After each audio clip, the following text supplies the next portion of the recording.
Hello everyone. So আশা করি সবাই ভালো আছেন। সো আমি আজকে এখন জাপানের কিয়োতো শহরে আছি। এই যে ধোঁয়া বেড়েছে,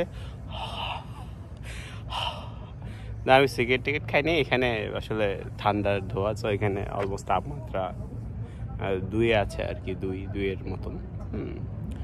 সো যেটা নিয়ে কথা বলতাম যে আমার কাজ আজকে সকাল 7টায়। সো এখন অলমোস্ট 5টা বাজে। আমার বাসার থেকে অলমোস্ট 10 কিলো দূরে আমার কাজ। আমার সাইকেল চালিয়ে যেতে হবে, কারণ ট্রেন 6টা থেকে ট্রেন চালু হবে, এবং ট্রেনটা যাওয়াটা আমার ওই কাজের জায়গায় ডিফিকাল্ট।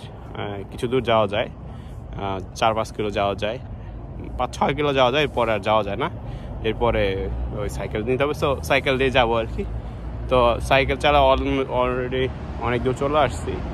এখন আমি যে জিনিসটা কথা বলবো সেটা হচ্ছে কনভিনিয়েন্স স্টোর নিয়ে, কনভিনি যেটাকে বলা হয় সেটা নিয়ে কথা বলবো। সো এটা হচ্ছে কনভিনিয়েন্স স্টোর, এটা হচ্ছে 7-Eleven। সো এইগুলা হচ্ছে 7-Eleven আছে, লোসন আছে অ্যান্ড ফ্যামিলি মার্ট, 3টা কনভিনিয়েন্স স্টোর, বড় বড় ব্র্যান্ড। এছাড়াও অনেক কনভিনিয়েন্স স্টোর আছে। সো কনভিনিয়েন্স স্টোরগুলো হচ্ছে জাপানের প্রাণ বলতে পারেন, কারণ এইখানে সব কিছু পাওয়া যায়, সব কিছু করা যায়। এটা 24 ঘন্টা খোলা থাকে, প্রথম কথা হচ্ছে এটা। দ্বিতীয় হচ্ছিল আমরা ভাববো যে ওয়াশরুম কোথায় পাবো। বাংলাদেশে পাবলিক টয়লেট আছে, এখানে পাবলিক টয়লেট আছে, বাট এটা মেনলি এটা এত প্রয়োজন হয় না, কারণ কনভিনিয়েন্স স্টোর কিছু পড়বো একটা এরিয়াতে, মানে প্রত্যেক জায়গায় পাবেন এটা।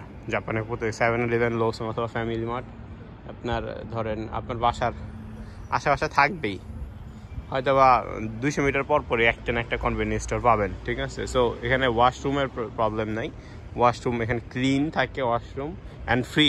ওকে, অ্যান্ড জাপানে কিন্তু এটিএম বুথ, ওই যে আমাদের ডিবিবিএল এর মতন যে জায়গায় এটিএম বুথ আলাদাভাবে বানায়, এরকম না। জাপানে হচ্ছে এটিএম বুথগুলো বানায় হচ্ছে, এটিএম বুথগুলো দেখবেন যে বানানো হয় আলাদা। এই যে কনভিনিয়েন্স স্টোরে এটিএম বুথ থাকে, এখানে এটিএম বুথের সুবিধা আছে। এখানে কুরিয়ার সার্ভিস করবেন, কুরিয়ার সার্ভিস করতে পারবেন, ঠিক আছে। বা কোনো কিছু পার্সেল পাঠাতে চান সেটা পারবেন, টাকা পাঠাতে চান সেটা পারবেন, বিদ্যুৎ বিল দিতে চান দিতে পারবেন, কারেন্ট বিল, গ্যাস বিল, বাড়ি ভাড়া যা আছে সব করা যায়। হ্যাঁ, কফি খেতে চান কফি খাবেন, হ্যাঁ, যা যা দরকার সব পাবেন। আচ্ছা, যাই হোক, এখানে সব কিছু পাওয়া যায়। রাতের এটা প্রায় অলমোস্ট 5টার বেশি বাজে, 5:30 বাজে মেবি। সো আমি এখন একটু ব্রেক নিলাম। সো ব্রেকের সময় একটা ভিডিও করলাম। এই দেখেন, রাতের বেলা কেউ নাই, তারপরে সিগন্যাল দেখে গাড়ি একদম থেমে গেল। সো কনভিনিয়েন্স স্টোর বলে এরকম হয়। একদিন কনভিনিয়েন্স স্টোরে দেখাবো যে কী কী পাওয়া যায়। হ্যাঁ, এটা নিয়ে একটা ভিডিও করবো। 7-Eleven চলে আসলাম। এখানে মাইক্রো ওভেন আছে, যে কফি মেশিন আছে, ওভেন আছে, তারপরে গরম পানি করার জিনিস আছে। সো সব কিছুই আছে। আমরা যাই কনভিনিয়েন্সের ভিতরে।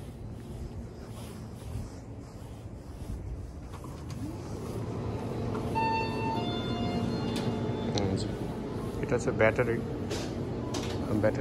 পাওয়ার ব্যাংক দরকার হলে পাওয়ার ব্যাংক। এটা হচ্ছে গরম পানি মেশিন।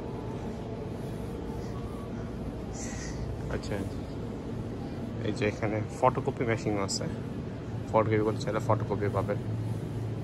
এটিএম বুথ, ফটোকপি আছে, ফটোকপি কেউ করতে একদিন দেখাবো। এটিএম বুথ আছে, গ্লাভস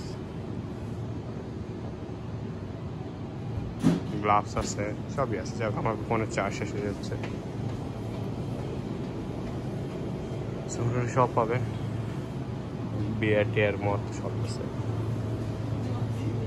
সো এখানে কেকও আছে, ভালো ভালো কেক আছে। হারাম হালাটা দেখতে হবে খালি, একবার খেয়ে নিতে হবে।